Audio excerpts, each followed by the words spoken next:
In this episode, we're going to dissect the rookie cards of an all-time great, Derek Jeter.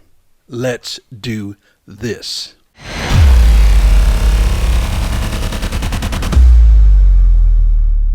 Well, hey, hello everyone. Victor, the rookie card specialist here on YouTube, and today we're going to do an episode on a series I've called Rookie Card Exercises. I'm going to do it a bit differently this time because lately I've been inspired by many YouTubers who are working on what the hobby calls player runs. This is when we take a player of our choice and we get their base top card for each year that they played. Now, I've been working on putting these together for Michael Jordan and Roberto Clemente, but I also like to do something just a little bit differently. I really enjoy putting together rookie runs. I've showcased several already on my channel, like Frank Thomas and Shaquille O'Neal, but today I want to show you my rookie run for Derek Jeter. Also, we're going to look at some cards of Jeter that are in dire need of proper identification. So let's get started. Okay guys, so how I want to do this is going to be, I'm just going to take them in alphabetical order. I do want to give some commentary as I move along.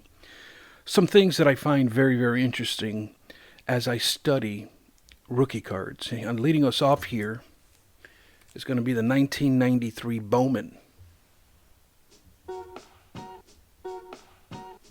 This is the Bowman brand, which was also known right around this time they began a marketing campaign claiming themselves as home of the rookie card. And a lot of it was for a very large rookie checklist that were within the sets. Now, I have a lot of appreciation for the Bowman brand, especially when in the early 90s. I was a big advocate of the Bowman brand. I was a big advocate of prospecting and that sort of thing. I did move away from it. But here we see a full action photo showing the young Jeter, which seems to be in a practice uniform. The card back, I also appreciate card backs, so we'll be looking at the card backs. Four things for me for card backs that dictate a good card back, and that is a photo of some sort or some type of cartoon, especially when we're talking modern day cards. But I do like some type of a little bit of commentary, some stats, and a player bio. And I like to have a balance of all four of those categories. I've talked about that before. But here with this Bowman, there are no parallels in this set.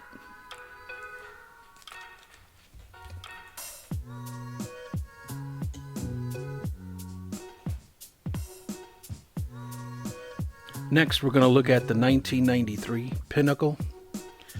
Now, Pinnacle was issued in two series, and this rookie card can be found in series 2 packs. So this one here is one of my favorite Jeter rookies due to the pose. It's really similar to the iconic rookie card of Ken Griffey Jr. inside of 89 Upper Deck. I always found this one to be kind of a copycat of that one, but adding to that fantastic photo is a handsome black border. And the placement of the information on the card, to me anyways, is just fabulous. They did a beautiful job at spreading out the information on the card and just gave us an amazing card here of young Jeter.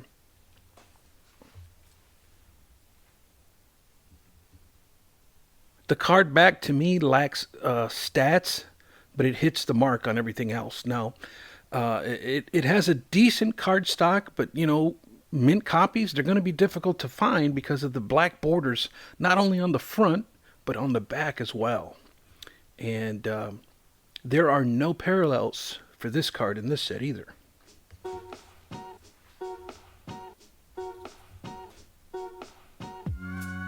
Next, I want us to look at the 1993 score.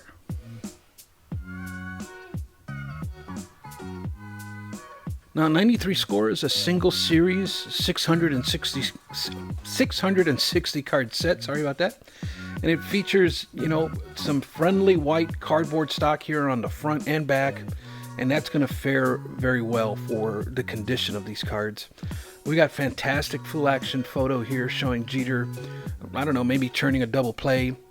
But add to that just clean lines and that really nice draft pick logo really makes the card pop. I can really appreciate that part of the design element.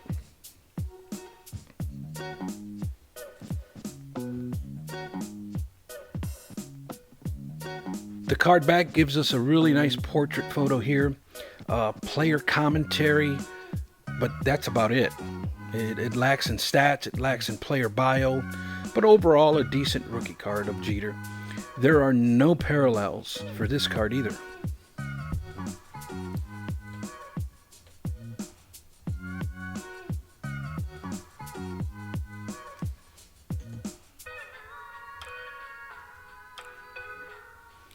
Next, we're going to look at the 1993 Select.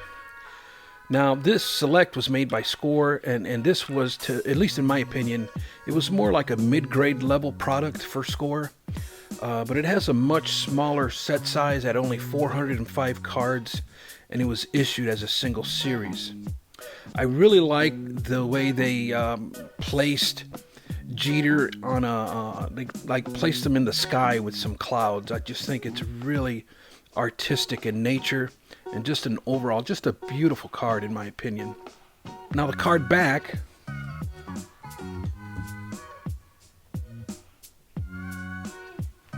studying the card back, we notice that it lacks in stats and it lacks in player bio, but that gigantic first round draft pick logo really is a nice touch with the various shades of green, and that yellow font just really pops. And surprisingly, there are no parallels for this card in this set either.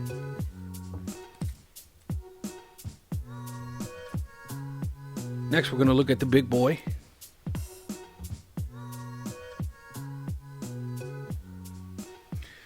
We're going to be looking at Upper Deck's premium product here. This was issued as a single series as well. It's a very small set size, coming in at only 290 cards, but it is by far the undisputed heavyweight champion of the world when it comes to Jeter rookie cards. This card has reached historic values for a modern day card. The reasons? Well, for starters, as of today, there's over 16,000 copies the last time I checked, and only 22 of them have been given a gem mint 10 grade. So this makes it ultra scarce in terms of gem mint condition. Also, the entire front of the card is in a silver foil, making it ultra sensitive in terms of condition. A lot of us experienced collectors, we already know this, but I just like sharing this information in the event that you don't know. I want you to know some of the nuances when it comes to this card. Also, the edges are notorious for chipping, and the foil front is highly likely to have scratches on it.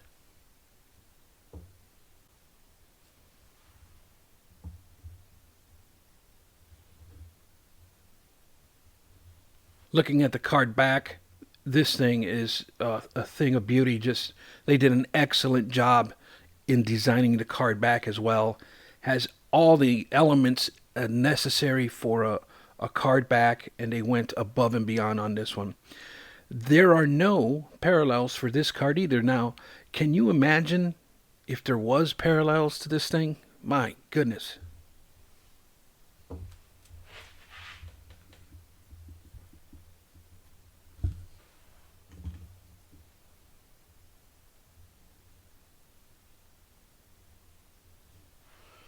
Next, we're going to look at the 1993 Stadium Club Murphy. Now, technically, this one has always given me heartburn because the legitimacy of this one even being a rookie card is questionable to me. Now, this thing is considered a rookie card in hobby publications. It's considered a rookie card inside of PSA's set registry. But I question it. The issues that I have with it is, number one, it was printed in 1992 but released in 1993.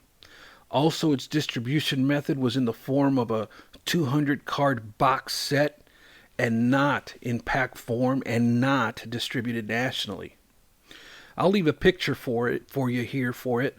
But it's called Murphy because the box card set was housed in a replica of San Diego Padres, the stadium. It's also known as Jack Murphy Stadium, which hosted the 1992 All-Star Game. So this little box card set was inserted into this little plastic replica of Jack Murphy Stadium. But regardless, I can see why collectors have taken a liking to this card. It's a stunning card design. The card is on sturdy cardstock with that Stadium Club quality. And as always, the photography selection for this brand is second to none. They've also taken a less is more approach with the design of card front and the card back. So a very creative. Let me show you the card back here real quick.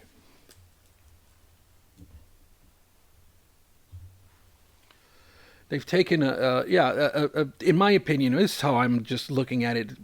They've taken a less is more on the overall design of this card. Very creative and very well balanced. Even though there is no commentary, it's still a decent card here. There are no parallels for this card either. So far we've looked at six of the 8 rookie cards, and there hasn't been a single parallel yet, and that's about to change real quick here as we look at the 1993 Topps rookie card.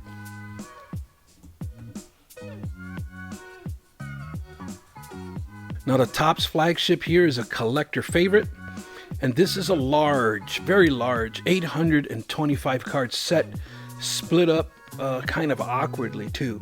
Series 1 has 396 cards, and Series 2 has 429 cards to complete the set. Jeter's Rookie can be found in Series 1 packs. Now the design of this card made it an instant winner with collectors.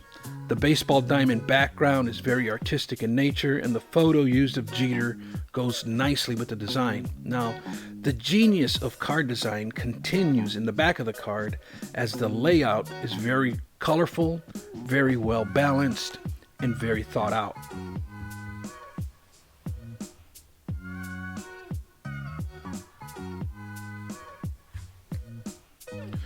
Now here's where it gets interesting. There are multiple parallels with this one.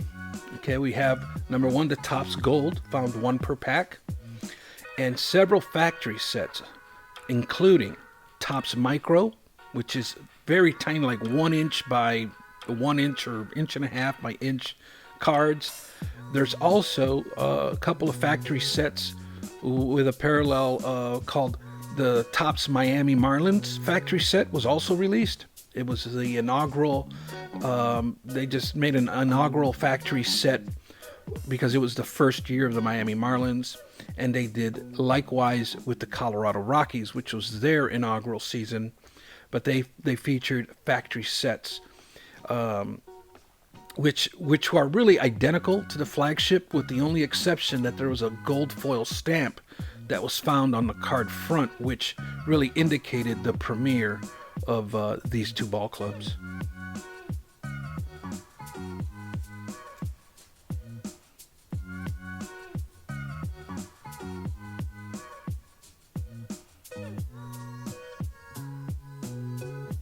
This is the 8th rookie card of Derek Jeter, the 1993 Upper Deck.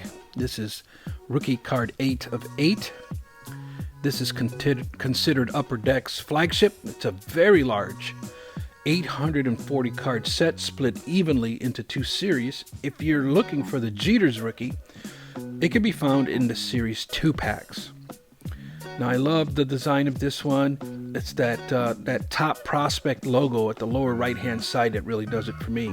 This, however, out of the 840 cards in the set, this is probably the most desired card in the set, the only card that really holds any real value. Turning it over, the card back gives collectors lots of commentary and stats. There's no player bio, there's no player photo, so it's lacking a little bit there in that area. The lone parallel for this one comes in the form of a factory set. A complete gold hologram set was inserted into every case. Now, it does feature a gold Upper Deck hologram found on the card back. If you look at the lower left-hand corner of the card, this is the silver one, which is the base standard version. Now the gold parallel has this little upper deck emblem right here is in gold, and that's the distinguishing factor on those. Those are, a lot of people miss those because there's such little distinguishing factors within the two. So if you have piles of these, make sure you're checking that upper deck hologram in the lower left hand corner of the card back to make sure that you don't have a gold parallel, because those are worth significantly more. So these are the rookie cards of Hall of Famer Derek Jeter. Privileged to see his entire career. I've always had a lot of respect for Jeter. He's always been above reproach. He's always been a man who's had a lot of integrity, in my opinion, and he's always been a good role model and a great ball player. I just have a lot of memories with Jeter and really appreciated his play. Now, I want to share with you my favorite of the 8. Which one do you think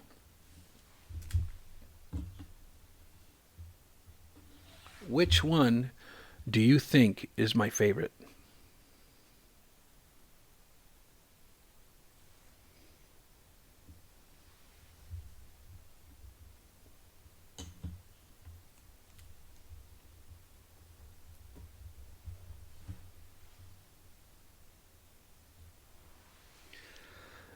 The 1993 Pinnacle Derek Jeter rookie card is my personal favorite.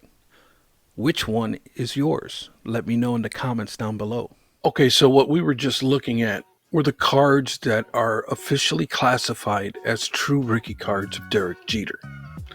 Now I want to show you 6 cards of Jeter that were released in 1992. Now, this may not be an exhaustive list, but these are the ones that I just decided to feature here. Now, these cards are often labeled as rookie cards. Now, you can go on eBay right now, and the majority of listings will label these as rookie cards. However, they are not considered true rookie cards. I refer to them as pre-rookie cards. Now, what is a pre-rookie card? They are cards that feature an athlete before they've participated at the pro level or prior to the designated rookie card release year. These cards are often labeled as minor league cards, prospect cards, draft pick cards, collegiate cards, and etc. Now, the cards that are featured here are cards that were released in 1993. But they too are not true rookie cards. I refer to them as rookie year cards. Well, what is a rookie year card? Well, that's a fantastic question, and I'm really glad you asked it. A rookie year card is a card that was released in the same year as the designated true rookie cards, but may have one of these indicating factors. Not the first card featured in a mainstream base set. It is limited or regional distribution, not released in pack form, player is not depicted in pro uniform, and or product is not properly licensed by both the league and the Players Association. Now, hear me. Wonderful cards to own. If they are what you like, nothing wrong with owning them. As a matter of fact, as I was putting this together, I was looking at this Fleer Pro card, and I was thinking to myself, I really want to own this card. But what I am saying is that they are not true rookie cards. Now, some of these may seem familiar to you, and you can find them just about anywhere. These are the cards that concern me the most because they're all released either in 1994 or 1995, and the majority of eBay listings and Hobby Lingo identify these as rookie cards too. But my friends, they are not. Here's what I've noticed, especially among novice collectors. Just because the theme of the card design signifies a rookie theme, they think that they're considered or that they are true rookie cards. but it doesn't make it a rookie card. That is why I identify these as post-rookie theme. Now, a post-rookie theme has a dual function. It can identify cards that feature a player after their rookie season, but in some way the card design has elements that feature a rookie theme. Or we can use this identifier for vintage. This identifier can be used for second year cards or the ever popular rookie cup cards. You see, we may think that we're splitting hairs here, but we're really not. I've seen an abundance of error when identifying these cards. They can't all be rookie cards. He can't have 1992 to 1995, all of them be considered rookie cards. There has to be a set of boundaries, a set of guidelines that separates and identifies these as what they are, which has always been my proposal is let's call them what they are instead of what we want them to be. You see, when we take the time to do the homework, it all begins to make sense. Why is this important? Well, it's important because number one, we are preserving the rookie card. We are respecting the rookie card.